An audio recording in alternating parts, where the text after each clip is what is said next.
Ikatlong Kabanata. 15 taon noon ng paghahari ni Emperador Tiberio.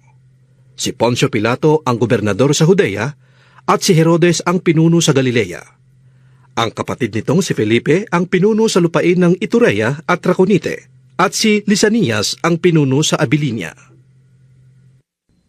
Nang sina Anas at Caifás ang mga pinakapunong pari ng mga Hudyo, si Juan na anak ni Zacarias ay nakatira sa ilang. Ipinahayag ng Diyos ang kanyang salita kay Juan, kaya't nilibot niya ang mga lupain sa magkabilang panig ng Hordan. Siya'y nangaral, Talikdan ninyo ang inyong mga kasalanan at magpabautismo kayo upang kayo'y patawarin ng Diyos. Sa gayon, natupad ang nakasulat sa aklat ni Propeta Isaias. Ito ang pahayag ng isang sumisigaw sa ilang. Ihanda ninyo ang daraanan ng Panginoon. Tuwirin ninyo ang kanyang mga landas. Matatambakan ang bawat lambak at matitibag ang bawat burol at bundok. Matutuwid ang daang liku-liko at mapapatag ang daang baku-bako. At makikita ng lahat ng tao ang pagliligtas ng Diyos. Maraming ang tao ang lumapit kay Juan upang magpabautismo. Kayong lahi ng mga ulupong, Sabi niya sa kanila, sinong nagbabala sa inyo upang tumakas sa kaparusahang darating? Ipakita ninyo sa pamamagitan ng gawa na nagsisisi na kayo at huwag ninyong ipangahas na sabihing mga anak kayo ni Abraham. Sinasabi ko sa inyo na maging sa mga batong ito ay makakalikha ang Diyos ng mga tunay na anak ni Abraham. Ngayon pa'y nakaamba na ang palakol sa ugat ng mga punong kahoy. Bawat punong hindi nagkakaroon ng mabuting bunga ay puputulin at itatapon sa apoy. tinanong siya ng mga tao. Kung ganon, ano po ang dapat namin gawin?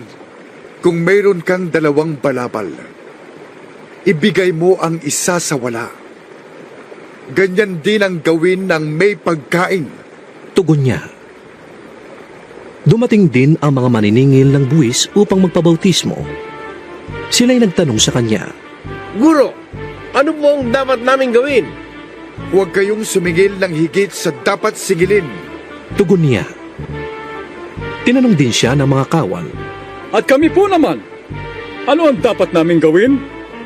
Huwag kayong manghihingi kanino man sa pamamagitan ng pamimilit o ng pagpaparatang ng di totoo. Basihan kayo sa inyong sahod. Sagot niya. Nananabik noon ang mga tao sa pagdating ng Mesiyas, at ang akala ng marami ay si Juan na ang kanilang hinihintay. Dahil dito, sinabi niya sa kanila, Binabautismuhan ko kayo sa tubig. Ngunit ang darating na kasunod ko, ang magbabautismo sa inyo sa Espiritu Santo at sa apoy. Siya ay mas makapangyarihan kaysa akin, at hindi ako karapat-dapat na magkalag manlamang ng tali ng kanyang sandalyas. Hawak na niya ang kalaykay upang linisin ang giikan at upang tipunin ang trigo sa kanyang kamalig. Ngunit ang ipay susundugin niya sa apoy na di mamamatay kailanman. marami pang bagay na ipinapangaral si Juan sa mga tao sa kanyang pamamahayag ng magandang balita. Si Herodes man na pinuno ng Galilea ay pinagsabihan din ni Juan dahil kinakasama niya ang kanyang hipag na si Herodias at dahil sa iba pang kasamaang ginawa nito. Kaya ipinabilanggo ni Herodes si Juan at ito'y nadagdag pa sa mga kasalanan ni Herodes. Nang mabautismuhan na ni Juan ang mga tao, binautismuhan din niya si Jesus. Habang nananalangin si Jesus, nabuksan ang langit at bumaba sa kanya ang Espiritu Santo sa anyong kalapati.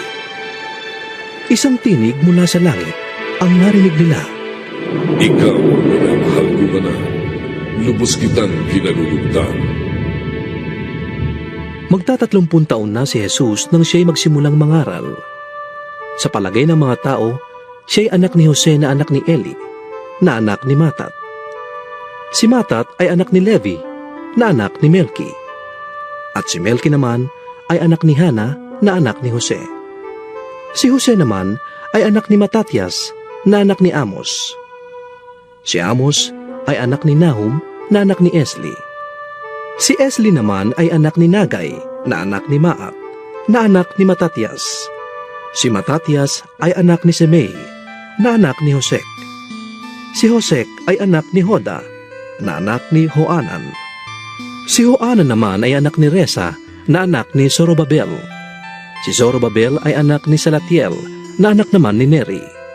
Si Neri ay anak ni Melki, na anak ni Adi. Si Adi ay anak ni Kosam, na anak ni Elmadam, na anak ni Er. Si Er naman ay anak ni Josue, na anak ni Eliezer. Si Eliezer ay anak ni Horim, na anak ni Matat. Si Matat ay anak ni Levi, na anak ni Simeon, na anak ni Huda. Si Huda naman ay anak ni Jose. Si Jose ay anak ni Honam, na anak ni Eliakim, na anak ni Melea. Si Melea ay anak ni Mainan, na anak ni Matata. Si Matata ay anak ni Natan, na anak ni David. Si David ay anak ni Jesse, na anak ni Obed. Si Obed naman ay anak ni Boaz. Si Boaz ay anak ni Salmon, na anak ni Naason. Si Naason ay anak ni Aminadab, na anak ni Admin. Si Admin ay anak naman ni Arni, na anak ni Esrom. Si Esrom naman ay anak ni Fares. Si Fares ay anak ni Huda, na anak ni Jacob. Si Jacob ay anak ni Isaac, na anak naman ni Abraham. Si Abraham ay anak ni Tare, na anak ni Nakor. Si Nakor ay anak ni Serug, na anak ni Ragau, na anak naman ni Peleg. Si Peleg ay anak ni Heber, na anak ni Sala. Si Sala ay anak ni Kainan, na anak ni Arfaksad, na anak naman ni Sem. Si Sem ay anak ni Noe, na anak ni Lamek. Si Lamek ay anak ni Matusalem, na anak naman ni Enok.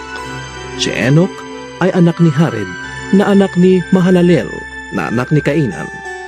Si Kainan ay anak ni Enos, na anak naman ni Set. At si Set ay anak ni Adan, na anak ng Diyos.